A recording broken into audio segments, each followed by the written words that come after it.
Estamos mais uma vez aqui para mais um podcast, né? O segundo capítulo do podcast Mais Que Dinheiro, onde a gente tem uma tríade ali, que são 3 pilares: o espiritual, o mental e o físico. E hoje nós vamos falar sobre o mental, saúde mental, porque esse tema é importante, né? E nada mais que isso, trazer uma especialista, a Mari, que vai se apresentar agora, psicóloga, já atua há bastante tempo na área, é referência. Fala, Mari, um pouquinho quem que é a Mari, pode contar um pouco sua história também? Bom, oi, gente.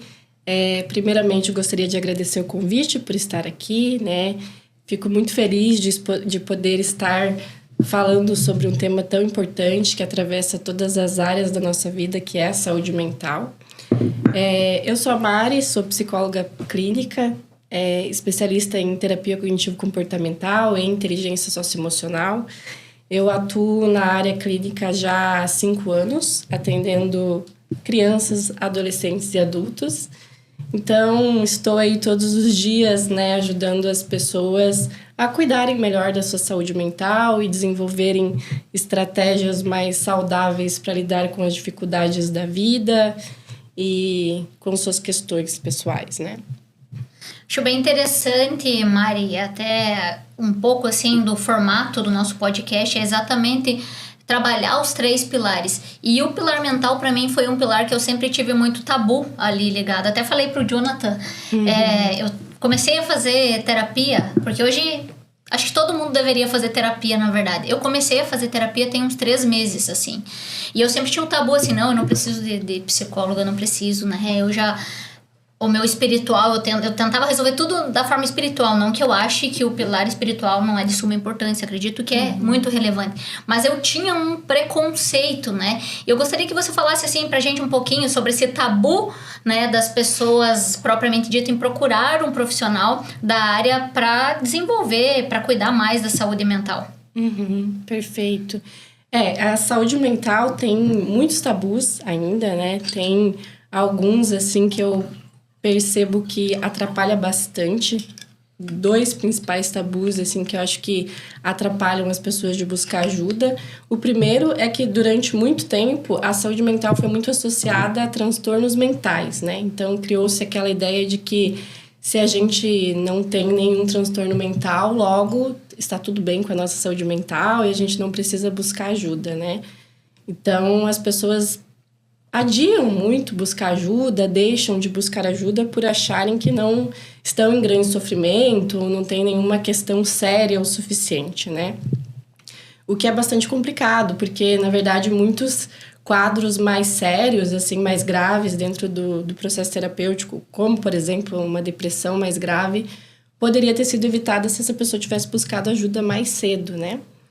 Outro ponto que eu percebo que influencia bastante e afeta bastante é a crença, a cobrança que as pessoas têm, assim, em conseguir dar conta de tudo sozinhas, né? Então, muitas vezes, buscar ajuda fica muito associado para as pessoas como um sinal de fraqueza, né? Então, se eu preciso de ajuda, é porque eu não estou conseguindo dar conta e eu preciso dar conta de tudo sozinho. Acho que até os homens, eu percebo no atendimento clínico, né, que os homens acabam tendo mais dificuldade ainda, as mulheres têm um pouco mais de facilidade em buscar ajuda. Mas é isso, assim, então, como está associado a um sinal de fraqueza, as pessoas acabam demorando a aceitar que precisam de ajuda, ou não aceitando, ou procrastinando, como eu disse antes, e deixando para buscar só quando tá muito sério, assim. No limite, né? E olha que, como eu tenho bastante preconceito ainda, né? Eu tava vendo vídeos, uns podcasts que eu costumo assistir sobre o tema, né? Sobre saúde mental.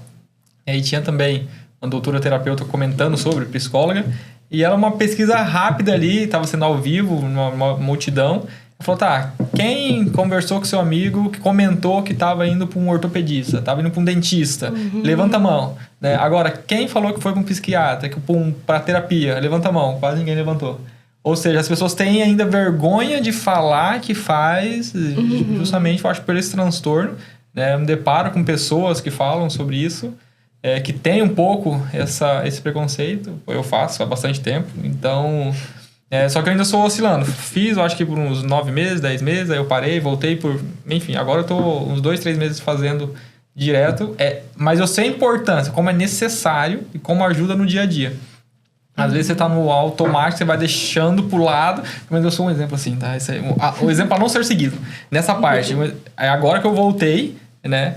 Mas voltei também porque tava tanto no automático de trabalho. Pressão, né? Basicamente eu mesmo cobrando. E eu falei, opa... E aí começa chegando no limite. Aí eu falei, não, preciso voltar pra terapia. Comecei a necessidade. E aí ao longo da semana, né? Faço hoje, eu tô fazendo quinzenalmente. E às vezes eu falo, pô, não tô precisando dessa quinzena. Não tá acontecendo nada, né? Aí eu falei, não, eu vou porque ali eu vou conversar. Enfim, mas é necessário. Acho que é mais por essa questão de fraqueza mesmo, eu vejo assim. Hoje, no meio, claro, tem outra questão que você colocou, mas as pessoas querem dar conta de tudo hoje. E elas se intitulam-se fortes porque eu dou conta de tudo, né? Eu trabalho, eu cuido da minha casa, eu estudo, enfim, eu sou multitarefas, mantenho as áreas da minha vida toda organizada, só que chega uma parte da vida que a gente não dá mais conta. E a gente precisa conversar com alguém, a gente precisa também de uma orientação profissional mesmo. Muitas das vezes acredito que a gente nem se entende em que momento a gente tá, né? E é igual o Jonathan falou, daí a partir do momento eu também tive a mesma sensação. Eu há 3 meses fazendo terapia, eu falei pro Jonathan, acho que já tá na hora de eu parar, porque... Te dá alta, né? Agora eu quero me dar alta. Eu falei, continua. Porque a gente acha, não tá acontecendo nada de diferente, só que não é, a gente precisa mesmo desse colocar pra fora, né? Eu acredito que seja mais ou menos isso. Isso, perfeito. Isso acontece justamente, né, por isso, assim, então a gente tem essa associação de que precisa ter um problema muito grave para resolver, para estar em terapia, né? E também, como vocês colocaram, né, essa questão de que buscar ajuda significa, então, que eu não estou conseguindo dar conta de tudo. E como as pessoas têm essa autocobrança para darem conta de tudo sozinhas, porque muitas vezes, no entendimento das pessoas, saúde mental significa isso, né? Significa eu ser forte o tempo todo, dar conta de tudo sozinho, não ter momentos de vulnerabilidade, né? Só que isso muitas vezes está mais associado a não acessar as emoções ali, né? A reprimir muitas vezes emoções para, digamos, passar de forma meio automática ali pelas situações do que necessariamente saúde mental. Eu acho que uma coisa muito importante, assim, de a gente ter consciência e que eu gosto muito de falar é que, na verdade, é totalmente ao contrário, né? Porque buscar ajuda que é um ato de força. Porque você precisa de muita coragem para você entrar no processo terapêutico, analisar comportamentos disfuncionais, ter consciências de comportamentos que não fazem bem e estar disposto a fazer uma mudança, né? Fazer uma mudança não é algo fácil. Então, é bem pelo contrário, né? É uma força muito grande a gente buscar ajuda porque a gente está disposto a fazer mudanças, né? Outro exemplo aí, concordo muito com isso, né? Até conversando com um amigo meu esses dias, começou a fazer e parou. Eu falei, mas eu vou lá, ela fala o que eu já sei que eu preciso fazer, né? Aí eu falei, pois é bom. O meu ponto de vista, às vezes eu sei... né, o que precisa ser feito, só que tem uma pessoa do lado aí para te orientar sobre isso. E outro ponto, provavelmente já aconteceu comigo, né? Você tá tão no automático dentro ali da sua vida que às vezes você esquece de olhar de um ponto de vista de uma terceira pessoa. Eu gosto de fazer essa analogia, está no meio do furacão, né? Pode ser altos e baixos na vida. Aí você vai para uma terapia, pelo menos como eu me sinto. É como se eu estivesse saindo dali, vendo o furacão num 3D, Isso. né? Então, para mim, ajuda muito nessa questão de conseguir olhar a vida, no caso, a minha vida, de uma perspectiva diferente, tá? Então, pelo menos... Sim, e às vezes só o fato de você também, como teu amigo disse, né? Eu vou lá e ela me fala o que eu já sei que eu tenho que fazer. Tudo bem, mas às vezes a gente sabe o que tem que fazer, mas a gente não faz, né? E só o fato da gente ouvir o que a gente já sabe faz toda a diferença, né? Inclusive a neurociência explica que a parte do nosso cérebro que processa o que a gente fala e o que a gente escuta é diferente, né? Então, assim, o que a gente pensa, quando tá nos nossos pensamentos ou quando a gente fala, né? É diferente do que quando a gente escuta. Então, escutar faz a gente processar de uma forma diferente, mesmo que o psicólogo só repita o que você disse. Inclusive, muitas vezes a gente faz isso, a gente só devolve para o paciente, né? Olha, o que você está me dizendo é isso, isso e isso. E a pessoa escuta e ela fala, nossa, é verdade. E foi o que ela acabou de dizer. Né? Até acho que a parte de conscientização, eu acho que faz total sentido. Pra mim faz muito sentido. É que nem, puxar bem rápido aqui para um gancho financeiro, aquilo que a gente fala do planejamento financeiro. Quando a pessoa, eu gasto, não sei para onde vai meu dinheiro. Ok, não sabe. Mas quando ela começa a planilhar, ou anotar, ou usar um aplicativo, ela começa a criar consciência de onde ela tá. Parece que o cérebro começa a funcionar e entender onde está tendo os vazamentos. E acredito que seja isso. No pensamento talvez fique mais vago, mas quando a gente fala e ouve, o cérebro, né, entende. Associa melhor, ele entende melhor aquela informação. Mesmo que seja algo que você só disse e foi repetido, né? Até pegando um gancho também na tua fala anterior ali que você falou sobre resultados. A maioria das pessoas também, elas pegam, eu quero um resultado diferente, mas elas agem sempre da mesma forma, né? E por isso eu tenho uma dificuldade um pouco quando eu faço terapia, tá? Por isso que eu acho que talvez as pessoas desistam. Talvez seja uma dor minha, mas uma dor de muitas. A minha psicóloga, ela dá tarefa pra mim fazer, sabe? E em várias tarefas eu tenho uma dificuldade tremenda. Às vezes eu não quero fazer a tarefa e eu sei disso, que eu não quero fazer porque eu tenho que associar alguma emoção que não me faz bem, mas eu sei que eu preciso fazer para que eu realmente entre nessa emoção. Até porque hoje muitas pessoas estão doentes emocionalmente, a gente sabe disso, depressão, ansiedade, enfim, um monte de coisas. E às vezes pelo dia a dia ser muito complexo, também você não tem o tempo hábil de parar. As pessoas, eu sei que é uma questão de prioridades, eu entendo isso, mas às vezes a gente não para eu tenho que fazer atividade porque isso vai ser bom pra mim. E às vezes eu volto na psicóloga e tô com todas as tarefas sem fazer. Eu sei que é errado isso, né? E às vezes eu faço a tarefa. Então eu acho que, não sei se tem sentido, mas... Com certeza, Camila. É aquilo que eu coloquei antes, assim, né? Fazer mudança é difícil, olhar para as nossas feridas é difícil, acessar algumas emoções é difícil. Então, muitas vezes, a dificuldade em passar por um processo terapêutico também tem a ver com isso, né? Porque o processo terapêutico, ele não é confortável o tempo todo, né? É diferente, muitas vezes, do que... Algumas pessoas têm a ideia, assim, que a gente vai lá e é gostoso o tempo inteiro, né? Prazeroso o tempo inteiro. Bem pelo contrário, né? O processo terapêutico, ele exige que a gente esteja ali muito consciente. Então, isso traz dores, né? Inclusive, é até pra gente desconfiar quando não tá trazendo. Porque se eu estou passando por um processo terapêutico é porque mudanças precisam acontecer, né? E para essas mudanças acontecer, eu preciso acessar coisas que às vezes eu não quero acessar, né? Então, é natural que exista essa dificuldade. E o que hoje você enxerga como sinal de alerta? Realmente, a pessoa buscar, tá procurando uma terapia. O ideal seria não esperar o sinal de alerta, né? Mas você na área já imagina que as pessoas esperam chegar no limite e vai buscar. Quais são os sinais que você fala para os ouvintes, né? Estão escutando nós, assistindo também, perceber, tá acontecendo isso comigo, ela comentou, é um alerta, preciso ver sobre isso.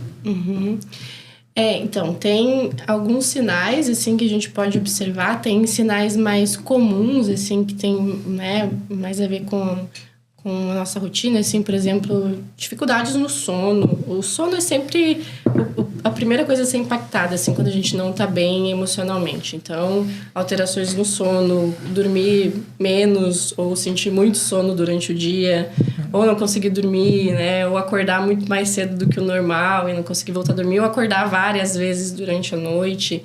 Não é normal, né? Não é natural, sinal de que tem algum ponto, alguma questão ali acontecendo, né? Precisa ser olhado para isso. Claro que acontecer uma ou outra vez é normal. Às vezes você, sei lá, tem uma coisa importante no dia seguinte, naquela noite dormiu mais mal porque estava preocupado, enfim, né? Isso acontece com todo mundo. Mas começar a ser uma rotina não é normal, né? Alterações no apetite também, ou sentir muito mais fome do que o normal, ou não sentir fome, né? Perder ali o apetite, perder o prazer na comida, né?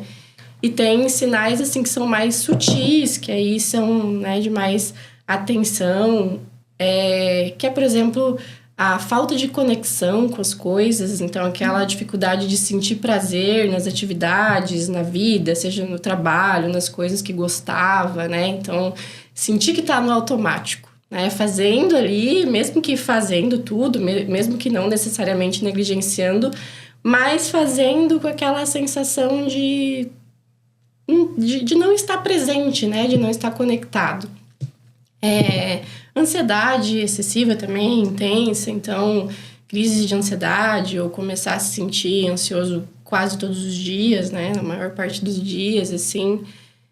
Crises de choro sem um motivo aparente, né? Diferente de se acontece alguma coisa triste a gente chora, mas assim, sem necessariamente ter um motivo aparente ou por questões que antes talvez seriam mais facilmente resolvidas, né? Dificuldade em tomar decisões pequenas, assim, né? Muitas vezes isso por uma sobrecarga mental, emocional, né? Ou um excesso de irritabilidade também. Então, as pessoas acabam tendo essa dificuldade em resolver problemas que até então eram problemas pequenos, problemas que são mais comuns, assim, né? E fica difícil decidir. Então, esses são sinais que a gente pode observar que indicam uma necessidade, né? Identifiquei algum. Eu também, você já falar, conseguiu identificar uns teus aí, porque eu fiquei olhando ali e fiquei me vendo também, tá? Pera aí, vamos ver o que é limite, o que é normal. Você comentou de ansiedade, dificuldade de sono, vira e mexe, já aconteceu comigo. Até que ponto é normal? Sabemos que hoje a vida é bem acelerada, né? Vejo também com clientes, amigos, são empresários que já é um alto e baixo por ser um empreendedor, por ser um empresário. Então, ele comentou, tem uma coisa nova no dia seguinte. A vida de empresário, às vezes, é assim. Todo dia é uma coisa nova, né? Todo dia um leão. Até que ponto você coloca... é saudável? Até que ponto que é uma vez por semana, 2 vezes por semana, 3 vezes por semana? Então, até que ponto, ok, né? Consegue equilibrar se você já se acostumou ou não? Você tá vendo... Porque realmente eu identifiquei algumas. Mais de uma, né? Esse que é o mais assustador. Entende? Assim, se for eventual, em situações mais específicas, né? Como, por exemplo, então, amanhã eu tenho um compromisso tal, tô preocupado com isso, tive uma alteração no meu sono. Ok.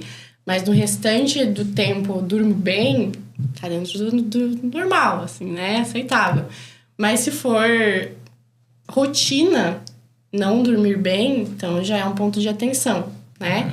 Até porque o nosso sono é um dos principais pilares ali da nossa saúde mental, né? Muitas vezes as pessoas negligenciam um pouco o cuidado com o sono, assim, né? Dormem muito pouco.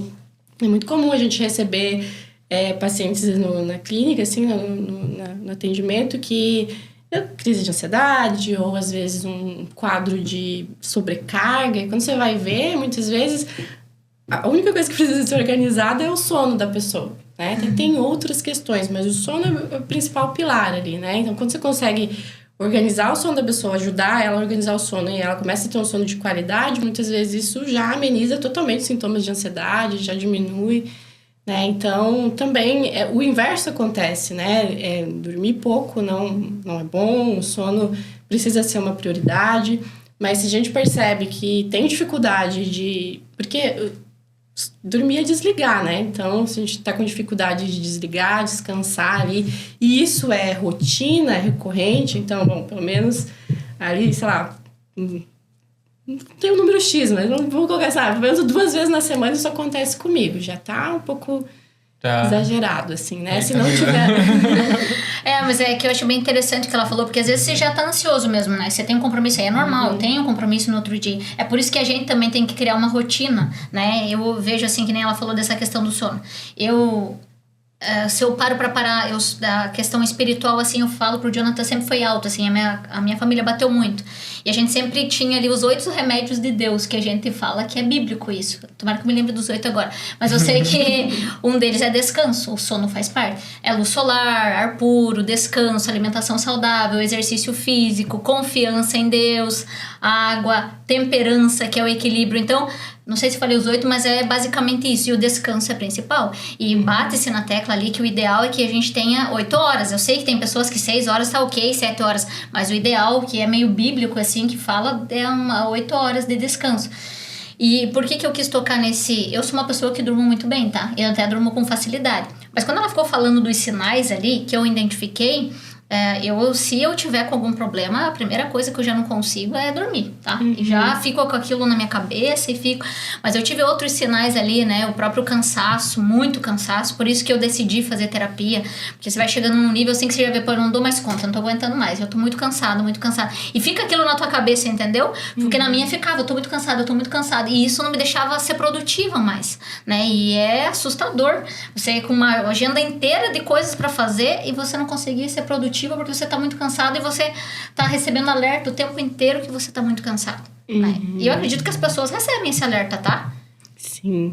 O nosso corpo sempre sinaliza, né? Então, o cansaço ali é um sinal, né?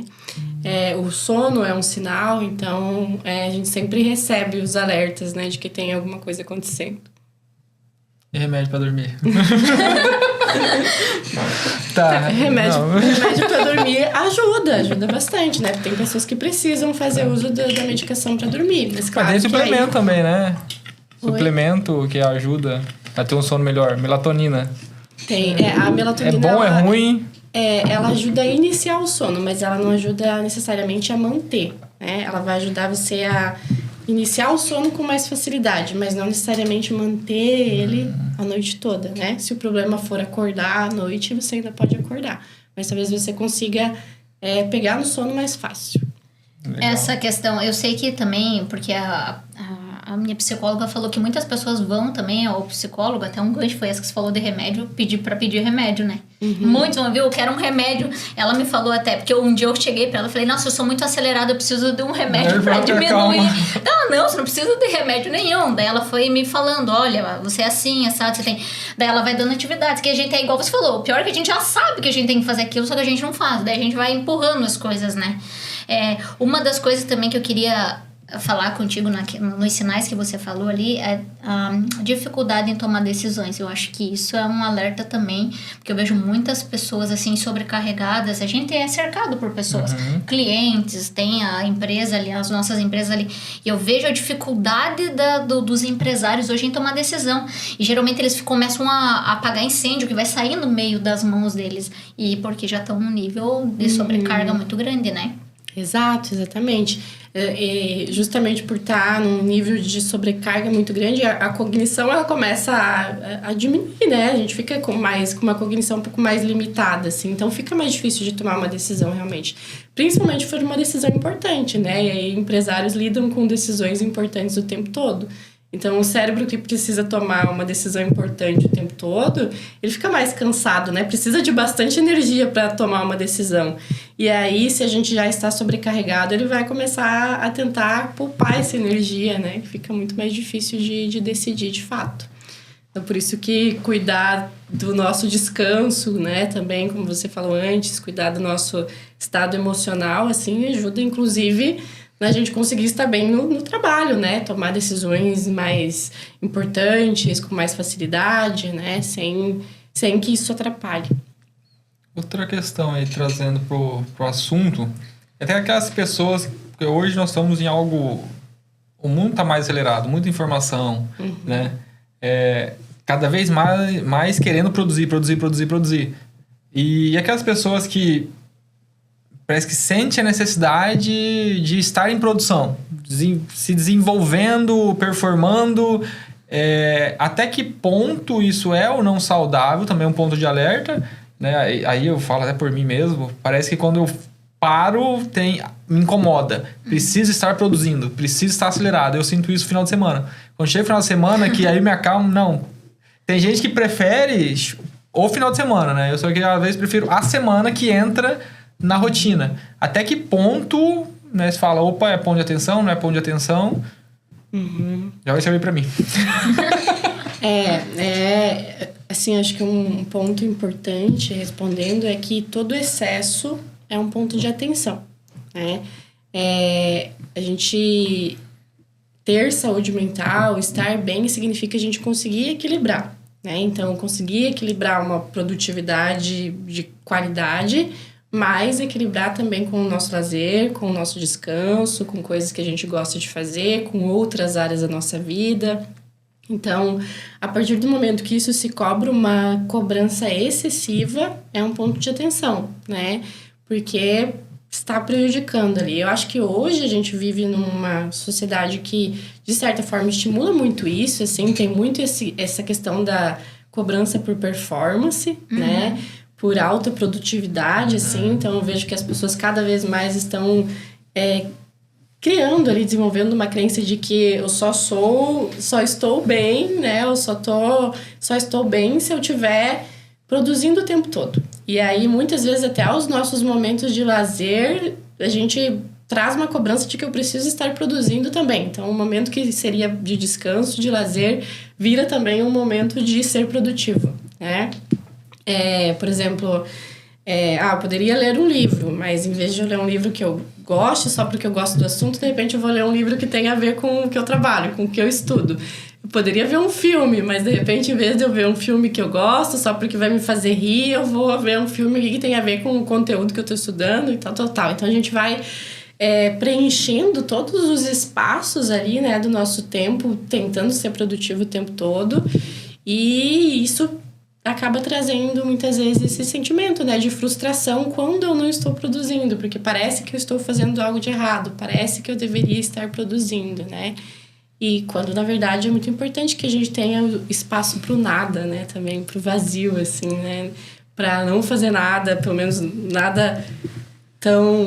Não importante porque o descanso é importante, mas nada que tenha a ver com ser produtivo, né? Que seja só, vou fazer isso porque eu gosto disso, porque é uma coisa que me faz bem, porque eu gosto de ver filme, porque eu gosto de ler um livro, sei lá, de um assunto aleatório, sei lá, um livro de romance, eu gosto de ler, vou ler.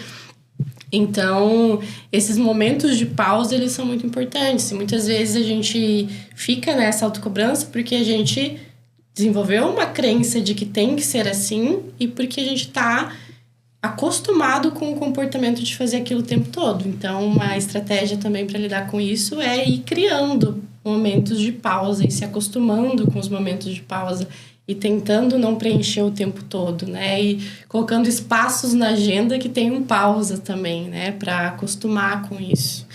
Duas questões que eu queria até entrar nesse assunto também vai servir para mim aqui. A primeira, que eu acho que é porque a gente vive num mundo cheio de informações, acesso fácil à rede social, comparação, acho que é a primeira. As pessoas se comparam muito, a gente olha para a grama do vizinho e sempre acha que tá mais verde que a nossa. Eu gostaria que você falasse um pouquinho sobre isso. E até, se você quiser falar isso primeiro, daí depois eu falo a outra parte, que você não vai misturar. Sim, acho que as comparações, elas são inevitáveis, né? Faz parte de nós sermos seres humanos, a gente acabar se comparando e como a gente sempre tem uma recorte da vida das outras pessoas, sempre parece melhor, né? Ainda mais rede social, né? Isso, perfeito. Principalmente rede social, até porque ali nas redes sociais a gente tá vendo justamente o que aquela pessoa quer mostrar, né? Então, inclusive... Tem muita gente que vende essa coisa da rotina perfeita, né? Então, a pessoa acordou 5 horas da manhã, treinou 2 vezes, leu 3 livros, né? Trabalhou, ainda se arrumou. Então, assim, fez tudo, né? E isso faz com que muitas vezes as pessoas comprem aquela imagem como sendo uma realidade que não é, né? Porque é uma expectativa, assim, muito desumana, muito longe da realidade da maior parte das pessoas, pelo menos, né? E acabem se frustrando por não conseguir atingir aquele ideal, aquele padrão que não é um padrão, né? Então, eu acho que é importante também a gente ter consciência que quando a gente compara, a gente está sempre comparando a um recorte, né? Ao que a gente vê. A gente não está comparando com o que a gente não vê, né? A gente não sabe se a realidade da pessoa é aquela, a gente não sabe se é realmente o tempo todo daquela forma, né? Então, entender que são expectativas muitas vezes muito altas e que ninguém consegue de fato alcançar, né? Até hoje, foi até boa, eu falei hoje pro personal ainda, falei pra ele, tô tão cansada, não tô mais querendo vir na academia. Eu sei que é importante, é óbvio que eu vou continuar indo. Ele falou, você quer um conselho de amigo, não de personal? Eu falei, fala aí. Ele falou assim, é porque você tá vindo até o domingo na academia e você, tipo, sábado eu não vou. Mas o domingo você tá vindo, então você precisa descansar. Pega e vai fazer outra coisa, não vem na academia no domingo. Faz ali, porque daí você vai se enchendo, você chega num limite que você... Eu falei pra ele, mas eu gosto de vir no domingo pra ter a sensação que eu posso faltar um dia da semana. Se eu precisar, eu falto um dia da semana. Ele falou, não, mas é que você, entendeu? Tudo bem, precisou faltar, falta. Não toma isso como uma... A gente toma como se fosse uma obrigação que tem que ser, né? Claro, a gente precisa cuidar do corpo, mas, né? E talvez seja por isso, porque a gente fica olhando pras pessoas, vendo todo mundo, né? Triatleta, não sei o quê, acorda cedo, faz isso, cuida da casa, cuida dos filhos, né? Principalmente para as mulheres, do marido, da vida profissional, parece Mulher Maravilha, né? E a gente vai se frustrando ali, né?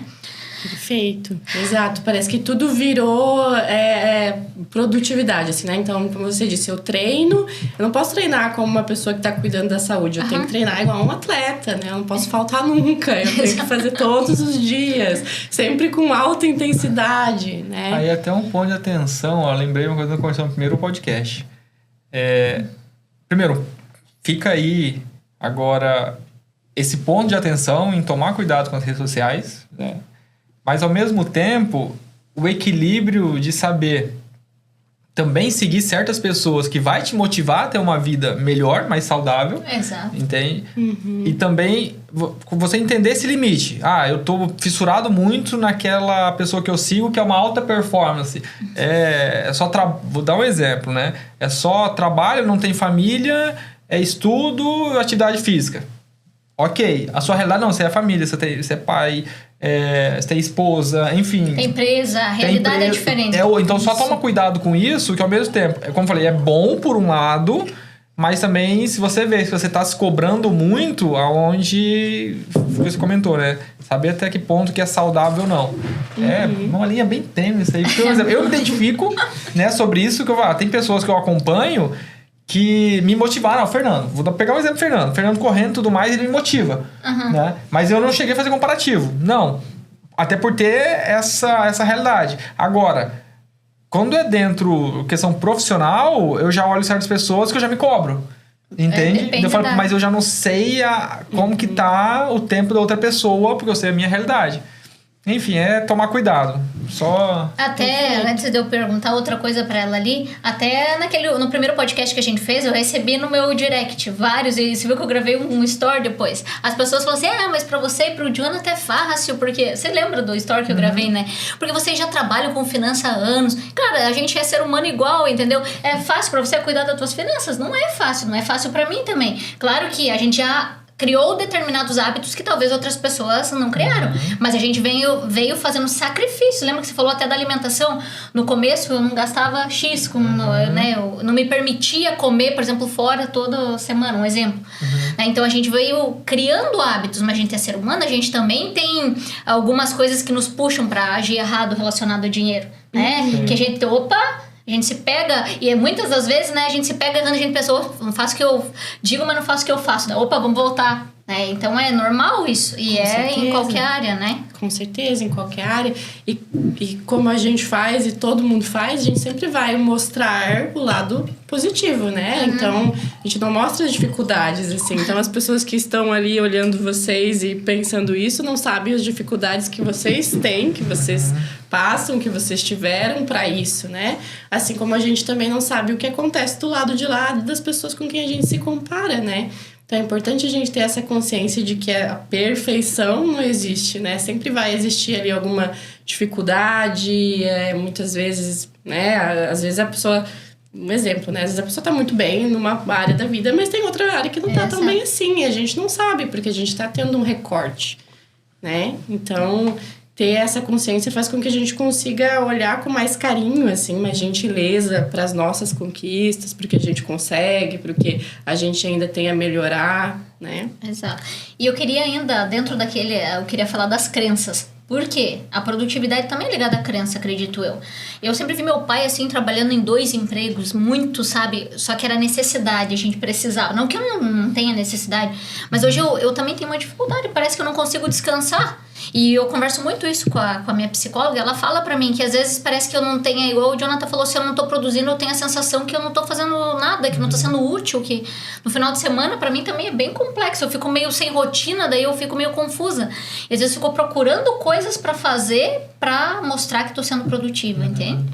E não sei se as crenças, a criação familiar tem muito a ver com isso também, né? Com certeza, até porque as nossas crenças são coisas que a gente carrega elas desde muito cedo, né? Então, lá na nossa infância, muitas vezes a gente aprendeu a pensar dessa forma, fazer dessa forma, a ter uma cobrança em relação a essa área da vida, né? Como você disse, assim, de repente ver o meu pai trabalhando, se esforçando ali bastante, trabalhando em 2 empregos, fez com que eu pensasse, poxa, isso é muito importante, eu preciso me dedicar bastante, né? Eu preciso ter sucesso profissional, sucesso financeiro. Isso fez com que trouxe uma parte boa, fez com que você se dedicasse muito a isso, né?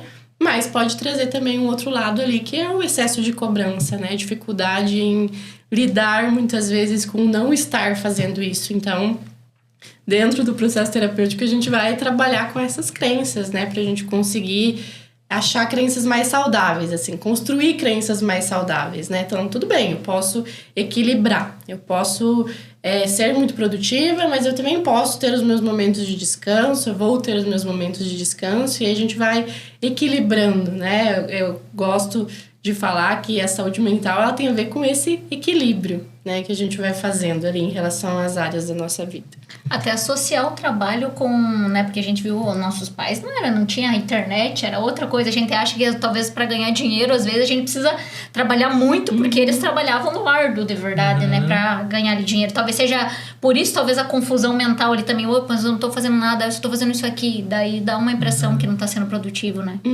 Exato, porque tá muito associado com muito esforço, né, então, bom, eu tenho que fazer muito esforço, quanto mais esforço eu fizer, melhor vai ser. E não que realmente a gente precisa se esforçar, né? Tem um esforço ali a ser feito, mas não necessariamente precisa ser um sacrifício, né? Eu não preciso sacrificar tudo para que isso aconteça. Eu posso achar um meio termo, né? Tem certo momento, vê o que você acha sobre esse pensamento. Tem muitos coaches que vendem aquela roda da vida como o ideal, né? Preciso estar 100% em todas o tempo todo. Ao meu ponto de ver, eu sei que em alguns momentos da vida não vai estar, e talvez vai ser difícil você estar 100% em tudo. Eu acho que não tem como estar 100%. Eles vendem muito essa ideia. E tá tudo bem, né? Desde que eu sei, vou dar um exemplo. Eu tô uma intensidade muito maior em trabalho, saúde, consequentemente, a questão talvez de relacionamento familiar, enfim, vai decair porque eu tô colocando energia lá, né? E tá tudo bem sobre isso, né? Agir dessa forma. O momento que talvez comece a implicar se começar a ter um sentimento ruim pelaquela área que tá no nível mais baixo, vamos dizer assim. Aí seria o ponto de atenção. Isso. Perfeito. Pode ser? Sim, porque a gente não consegue manter tudo como prioridade o tempo todo, né? Exatamente, como você disse, exato. assim, vai ter momentos em que a vida profissional ela vai ser uma prioridade maior. Então, naquele momento, de repente, eu vou estar depositando muito mais energia na minha vida profissional e outras áreas vão ficar com um pouco menos de energia, né? Em outros momentos da vida, muitas vezes a minha saúde vai ser uma prioridade e aí outras áreas vão receber um pouco menos de energia, porque realmente não tem como a gente estar 100% em todas as áreas. Não tem como, porque a nossa energia é limitada, né? A gente não tem... Aí a gente volta para o que a gente estava falando antes, é muito um ideal de perfeccionismo, né? Não tem como a gente estar com energia para absolutamente tudo. Então até um equilíbrio perfeito, assim, também não existe, né? Tem momentos da nossa vida em que algumas áreas ali, uma ou duas, digamos, né, vão estar em destaque e as outras vão ser mais visitadas, assim, né? Mas, claro, né, as prioridades podem mudar. Então, como você disse, de repente, essa área aqui, agora ela começou a ser uma prioridade, ela começou a me incomodar. Eu comecei a ver que, de repente, isso aqui é importante. Bom, então agora eu dou um pouco mais de atenção para essa área e consequentemente, eu vou ter que tirar a energia de algum lugar. É isso que eu ia falar. E esse ponto de inflexão, onde você... Vou dar um exemplo. Tá ali em saúde, trabalho... Opa, você começou a ver que os outros pilares também são necessários. O espiritual, a parte de relacionamento, família. Nesse ponto que você começa a ver a importância das outras áreas que você não dava... Aí começa a entrar um pouco de frustração. Opa, o que você dá de dica nesse momento que eu acabo chamando de ponto de inflexão, né? Onde você acaba mudando um pouco as prioridades por questões da vida mesmo. Que dica você pode dar? Deixa eu anotar. Você diz para fazer esse movimento, para lidar com essa frustração? Sim, porque um exemplo, tem gente que tá focada... Vou pegar... Tá focada na família, relacionamento espiritual. Opa, o profissional... Talvez não tá com tanto foco. Agora vai precisar abrir mão, talvez, do tempo em família, alguma coisa, para focar no trabalho. Ou vice-versa. Tá focando no trabalho, focando em saúde, só que não tá focando na parte espiritual, não tá focando na questão de relacionamento. Só que começou a ver que as outras áreas que a pessoa não foca é importante. E começa a frustrar um pouco, porque, opa, vou precisar agora dedicar energia. O que você de dica que você dá para essa pessoa talvez frustrar um pouco menos, entender que isso é um processo? Sim. Eu acho que esse é o ponto, assim, né? Ter consciência sobre o que é prioridade naquele momento, né? Então, bom, entendi que isso é uma prioridade para mim, entendi que isso é importante. E aí, então, eu preciso trabalhar também a minha aceitação de que isso vai me trazer o movimento de tirar a minha energia também de algum lugar, né? Eu vou precisar e vou acabar depositando menos energia em outro lugar. Então, tem a ver também com a nossa própria cobrança, né? Porque se eu acabo me cobrando para ter sempre o mesmo rendimento o tempo todo, né? Ali nas minhas áreas da vida, eu posso me sentir muito frustrada porque agora eu não estou conseguindo tanto, porque entrou outra prioridade, né? Vamos supor assim, a pessoa teve um filho, né? Naquele momento, cuidar da criança vai ser a prioridade. E, consequentemente, o trabalho não vai, de repente, ser tanta prioridade quanto era antes, né? Então, ter essa consciência de entender que as prioridades, elas não são fixas, né? A gente pode mudar, a gente tem o direito de mudar. Isso não quer dizer que, em algum determinado momento, não vai voltar o foco para lá de novo, de repente, né? Então, isso é importante, assim, essa consciência de que, bom, nesse momento, essa é a minha prioridade. Então, eu vou precisar tirar minha energia um pouco mais dos outros lugares. Eu até penso, não sei se tá certo o meu raciocínio, mas eu acho que tem coisas assim que... porque aquela roda da vida lá, acho que é 12, 14 áreas, sei lá. Eu acho que tem algumas coisas que você consegue delegar menos energia, mas tem coisas que são de suma importância e que por mais que a gente tente manter um equilíbrio em tudo aquilo lá, a gente, no fundo, a gente sabe o que tem que ser prioridade. E o que eu penso assim, né? Isso é Camila falando, né? Porque eu acho que depende do contexto que cada um tá inserido também. Eu sempre boto o pilar principal para mim sempre vai ser o espiritual primeiro. Lembra que eu te falei? Quando eu começo a aprender, que eu tava diminuindo o meu devocional, por exemplo, eu já comecei a puxar mais porque para mim eu preciso dessa conexão com Deus. E eu acredito que, né, respeito todo mundo, mas a conexão com Deus é essencial, é a primeira coisa. Aí depois disso, o meu contexto hoje, eu sou casada, eu não tenho filhos, mas eu preciso cuidar do meu casamento. Então, pra mim, vem a segunda coisa, o meu casamento, o meu relacionamento. Independente do que, claro, igual você falou. Eu tô com um monte de coisa no trabalho. Vou conversar com meu marido, vou alinhar, mas ainda continua sendo prioridade o meu casamento. Se tem uma mãe, por exemplo, ela vai ter filhos, não tem como, jogar pra baixo isso aqui. Mesmo que ela demande mais pro profissional. Depois vem o profissional, né? E todas as demais áreas você pode ir colocando menos. Só que no caso, por exemplo, o Jonathan, um exemplo, não é casado. Talvez ele consiga inverter o familiar com o profissional. Mas tem outras pessoas que não vão conseguir. E delas demais coisas daquela área lá, a gente vai vendo como é que faz. Eu não sei se faz sentido isso, mas pra mim é uma coisa que eu sempre tento policiar. Principalmente as duas primeiras colocações ali, pra tentar... E isso é até interessante, a Camila comentou. Perfeito, pegar os nossos 2 exemplos.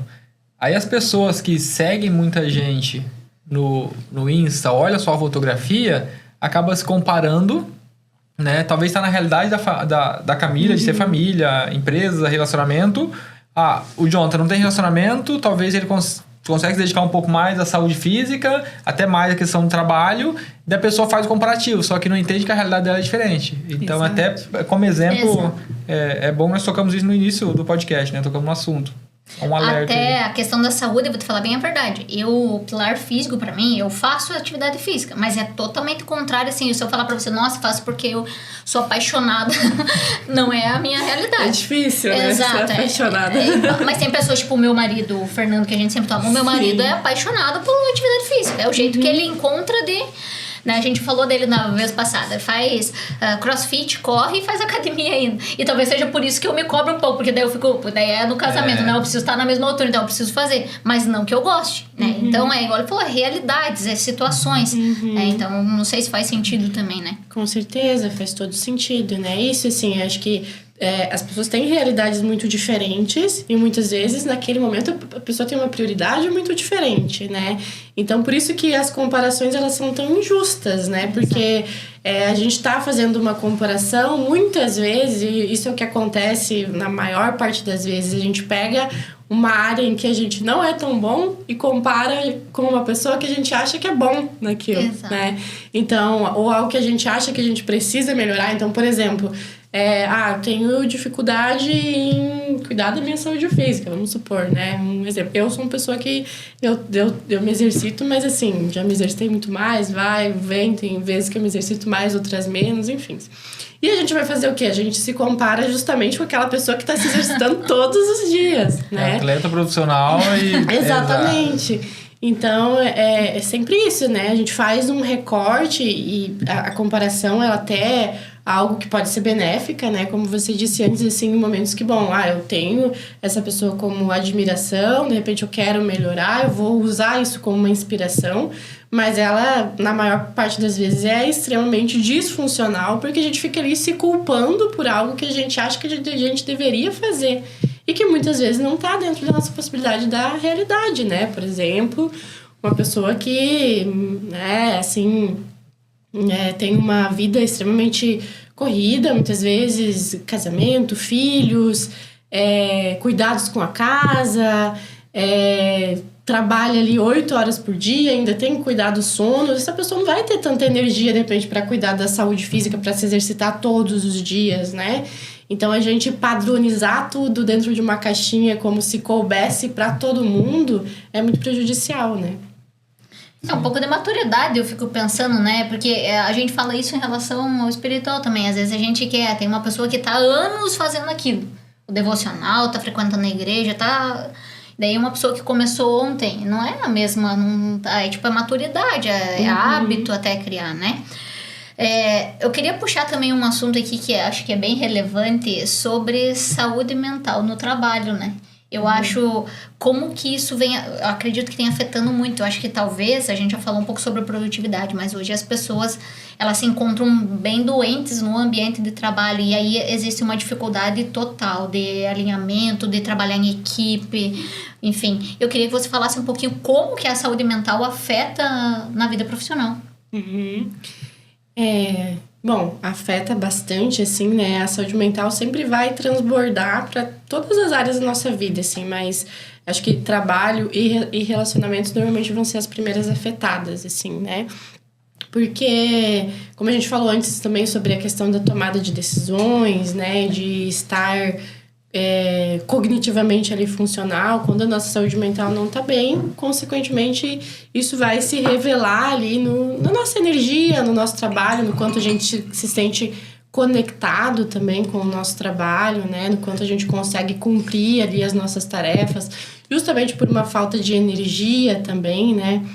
Inclusive, esse outro ponto, assim, que também acho importante a gente ter consciência, como a gente estava falando antes, muitas vezes, dependendo da situação que a gente está vivendo, consequentemente, essa produtividade no trabalho vai cair também, né? Então, por exemplo, a pessoa que está passando por um luto, uma pessoa que acabou de terminar um relacionamento, enfim, essa pessoa o trabalho dela vai ser afetado, mas é natural que seja afetado, né? Então, não estar bem emocionalmente vai resultar em não estar totalmente presente ali, muitas vezes no trabalho, ter mais dificuldade de realizar as tarefas, sentir a produtividade cair, né? Ou seja, as relações também no ambiente de trabalho, que a gente pode incluir tanto o ambiente de trabalho quanto relações, né? Ou seja, estar com a saúde mental alinhada em dia é performar mais. Sim. Então, se a pessoa quer ter uma produtividade, uma performance melhor, saúde mental é um ponto de atenção a se focar justamente por causa disso, né? Acho que tem até uma pesquisa, não me lembro de onde que eu vi, só que eu comentava sobre isso, sobre produtividade. Você consegue aumentar a sua produtividade estando com a saúde mental. Tanto que hoje as empresas já estão focando um pouco mais nisso, né? Eu acho que a NR1 veio já dando a atenção maior a isso. E é uma tendência, né? Saúde mental estar dentro do corporativo cada vez mais, incentivando, né? Talvez o que eu vou falar agora seja um pouco soe ruim, mas eu vejo que essa mudança que teve na NR1, que agora é obrigado, acho que até o ano que vem ainda para as empresas implementarem, né? Precisa ter um profissional de saúde mental cuidando da saúde mental da equipe, né? Vai ser obrigatório a partir do ano que vem. Eu vejo muito, porque hoje tem batido muito na tecla que tá difícil mão de obra, que não consegue mão de obra, que as pessoas não... Mas eu associo tudo com saúde mental. Eu acho que as pessoas estão doentes emocionalmente, por isso elas não conseguem trabalhar. E por esse motivo, a gente não consegue ter uma equipe, a gente não consegue formar uma equipe. E às vezes começa na gestão, tá? Na liderança. O próprio líder, né? Porque a equipe reflete o que líder é, né? Com certeza. Às vezes tem muitas situações tóxicas no ambiente de trabalho, né? Que influenciam também na saúde mental da pessoa. E, querendo ou não, assim, o ambiente de trabalho é onde a gente passa a maior parte do nosso tempo, né? Então, o trabalho também tem uma influência muito importante na nossa saúde mental, né? Tanto em relação ao ambiente, conexões que a gente tenha no ambiente de trabalho, se as relações estão sendo saudáveis, funcionais ou não, né? Situações em que a gente é exposto, você falou, né, da liderança, então, pessoas que passam por situações de humilhação, por exemplo, né? Ou de cobrança extrema também, de desumanizar um pouco o ambiente, assim, que infelizmente é bem comum em empresas grandes, assim, aquela questão de números, né? Então, muitas vezes... Pressão, exato, as pessoas não são vistas como indivíduo, né? Elas são vistas como um número, assim. E isso é bastante complexo, né? Porque o trabalho vai influenciar na saúde mental dessa pessoa. Tanto que, assim, quadros de burnout são muito comuns, né? Então, e cada vez também é mais comum em pessoas mais jovens, assim. Então, isso é um sinal de que o ambiente de trabalho está bem prejudicial, assim, né? E pós-pandemia, eu vi até um dado da OMS, né? Pós-pandemia, logo no início da pandemia, o pessoal achou que teria uma qualidade de vida melhor por trabalhar home office, ficar em casa, só que aumentou o pico de ansiedade, depressão nas pessoas por causa justamente disso, desse isolamento. E é uma tendência que veio, né? O quadro tem aumentado bastante. Teve uma outra pesquisa que eu vi, foi uma instituição filantrópica brasileira, saiu o dado lá em 23, onde dos entrevistados, 4 mil pessoas, margem de erro era baixa, era menos de 1%, menos de 2%, e aí 16% das pessoas entrevistadas, né, tomavam medicamento ali para ansiedade, para depressão, e somente 5% dos entrevistados faziam terapia. Então, olha que loucura, as pessoas primeiro já procura o remedinho, né? Já sabe que isso é uma tendência que está aumentando. Pelo OMS, deu 25% de aumento ali pós-pandemia. Não sei se foi 10 ou 25 ali. Mas teve um aumento significativo. E aí vem os dados mais recentes comprovando isso. Que as pessoas estão já buscando direto o remédio em vez de uma terapia.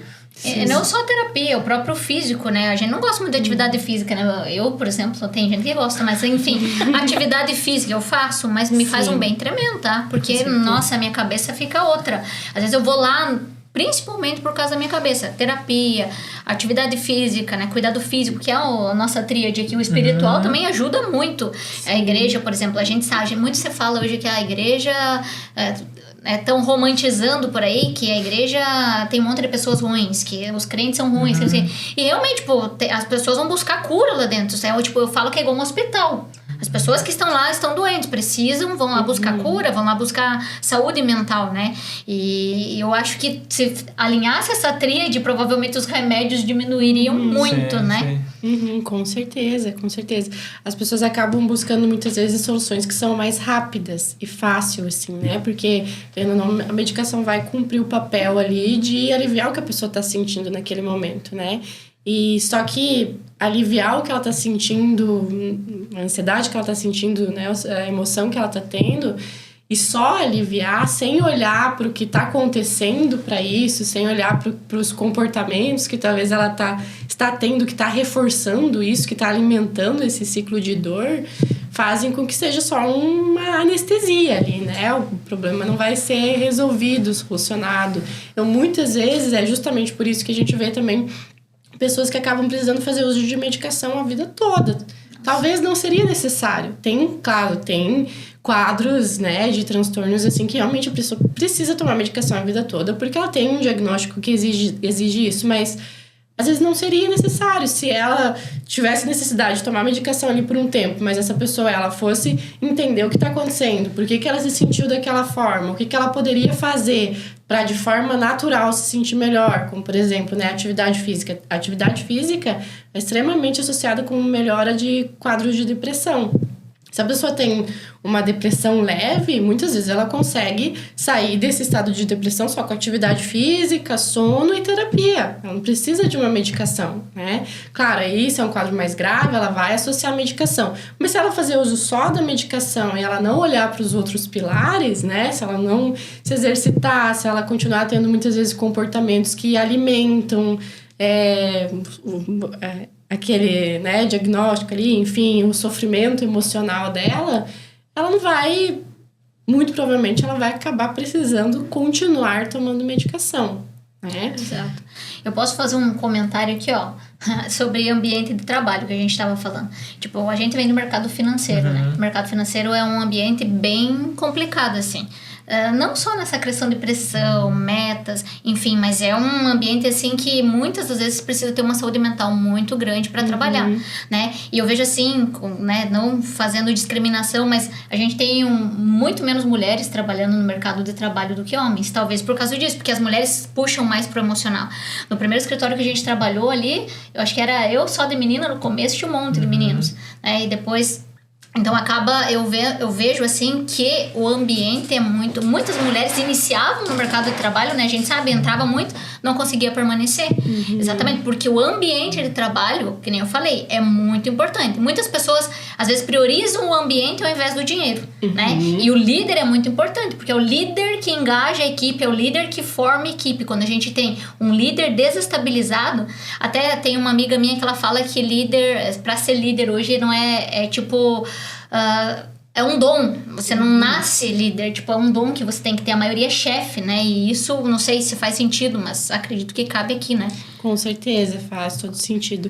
Eu acho que o líder, ele sempre tem que ter um gerenciamento emocional muito grande. Geração de emoção, né? Bem grande. Porque ele vai lidar com pessoas com perfis diferentes, né? Com ali capacidades diferentes, dificuldades diferentes.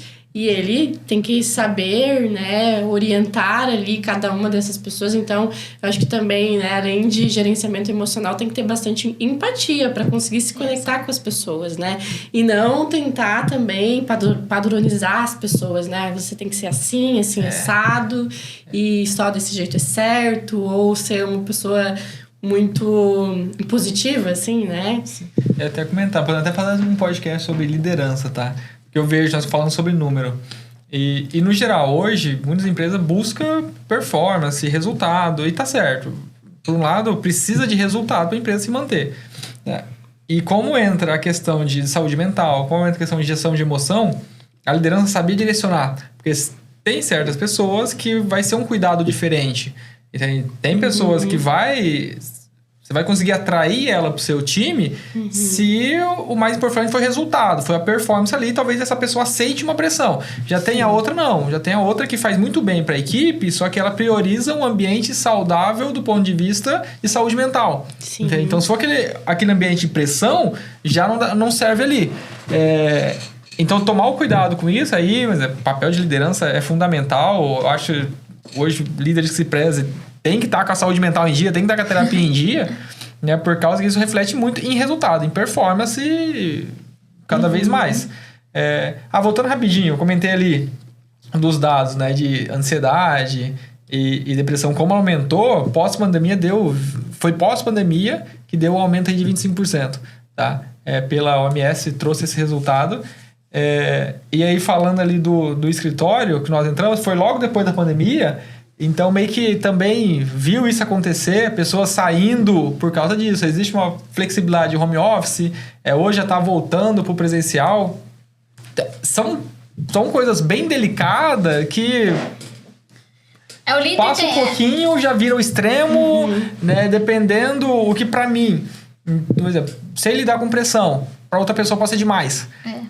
Então, é o que você comentou, não dá para comparar tudo com a mesma régua, né? Mas a questão ia falar, volta de novo no líder, porque às vezes o líder força pessoas a assumirem papéis que ela não vai fazer bem feito. Tipo, tem gente que é mais operacional, a gente fala isso. Tem pessoas que, né, são diferentes, já tem outro perfil, é mais criativa, mais inovador, então é importante ter um olhar diferente, né? Mas é igual ele falou, a gente acabou entrando na parte de liderança, mas eu acho que faz sentido ali. Vamos ter que trazer esse assunto, tá? Muito bom, muito bom. E com várias pessoas de perfil diferente para comentar sobre. Pra gente finalizar aqui, eu acho que é a última fala nossa, a gente poderia falar um pouquinho... Quando que você acha que é ideal? Essa pergunta é boa, hein, Jonathan? Terapia em dia. Quando que você acha ideal, assim, eu sei que agora eu preciso de terapia. Quando que é o ponto pra saber? Tá, de atenção, assim, né? Ontem. Todo mundo ontem. Já devia ter começado, não, brincadeira, assim.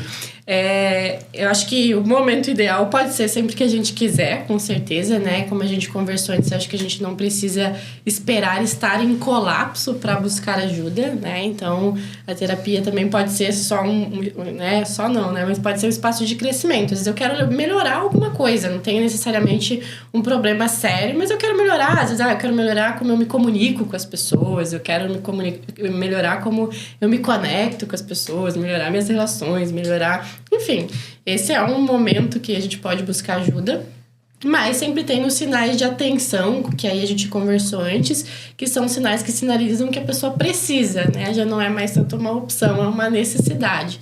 Que aí é quando a gente percebe, então, essas dificuldades, aquele sentimento de desconexão, sono, né? Alterações, como a gente conversou antes, a irritabilidade excessiva, a ansiedade excessiva, que a gente sente que aquilo já começa a impactar a nossa vida, já começa a atrapalhar a nossa vida, né? Então, por exemplo, tô dormindo mal quase sempre, então já não tô tão produtivo, eu já não tô bem no meu dia a dia, porque eu tô dormindo mal quase toda noite. Ou tô ficando ansioso a maior parte do tempo, então eu já não consigo fazer as minhas coisas aqui com a mesma sensação de bem-estar que antes, né? Então, esses são sinais de que existe uma necessidade, né? Sofrimento também, né? Às vezes a pessoa está em um sofrimento emocional ali. Compulsão alimentar também? Compulsão alimentar também, né? Bem importante, inclusive, as questões alimentares ali, tanto não se alimentar como comer compulsivamente, de forma excessiva, gastos excessivos também, que a pessoa acaba entrando no para se sentir melhor, compra, né? Exatamente, que a pessoa às vezes acaba entrando em dívidas ali que não tem fim, né? E isso tem um fundo emocional, sim, né? Sim. Eu vejo também, você falou sobre o choro, né? Tem pessoas que começam a chorar com facilidade, sempre choram, qualquer pressão chora. E existem pessoas ao contrário, que acham que não devem chorar, que não choram de jeito nenhum e começam a guardar tudo e vão se sufocando também de certa forma, né? Isso também é bastante problemático, né? Os dois extremos, eles sempre são ruins, como a gente falou antes dos extremos, né? Porque a pessoa que ela não demonstra nunca, não é porque ela não sente, ela tá reprimindo, né? Só que quando a gente reprime demais, as nossas emoções, elas não ficam guardadas. Não é porque eu tô reprimindo que eu não sinto, né? Então isso vai sair de alguma forma, mesmo que seja fisicamente, muitas vezes psicomatizando, sentindo ali no corpo, né? Tendo crises de ansiedade, tendo alergias. Alergias são muitas vezes, né? Grande parte das vezes, sintomas emocionais. Legal. E para finalizar, estamos chegando ao final já. Que recado você deixa? Se quiser já passar seu Insta para as pessoas, como que as pessoas podem te procurar? Pode deixar um recadinho final. Tá, bom, o meu Instagram é marilucipsi, né? Então, se quiserem procurar lá, tem lá. No meu Instagram eu falo principalmente sobre relacionamentos. Recado final, né? Então, resumindo tudo que a gente falou aqui hoje, pra gente dar atenção pra nossa saúde mental, não negligenciar sinais, né? Não adiar, não procrastinar. É uma coisa importante, né, para as pessoas se perguntarem, assim, quando a gente tem um problema físico, por exemplo, surgiu uma infecção no meu corpo, eu não espero essa infecção se alastrar para mim procurar um médico, né? Eu busco um médico para mim remediar ali os danos que aquilo pode me causar. Então, não negligenciar, né? Buscar ajuda e saber que, como a gente conversou antes também, isso tem muito mais a ver com coragem do que fraqueza. Fico muito feliz, Mari. Foi uma bênção ter você aqui. Muito obrigada por aceitar o nosso convite. Né? A gente vai continuar trazendo pessoas para falar um pouco dessa tríade ali, tanto do espiritual quanto do mental e do físico. E saber que todas essas coisas, né, Jonathan, nosso intuito realmente é mais que dinheiro. Mostrar que a vida é muito mais do que dinheiro e tudo vai refletir na condição financeira. Mas mais importante que dinheiro e finanças é estar com essa tríade alinhada, né? É isso, e se você gostou, compartilhe, siga, se inscreva no canal e comente também o profissional, a área que você gostaria que estivesse aqui batendo um papo com nós. Um abraço, até mais. Tchau, tchau.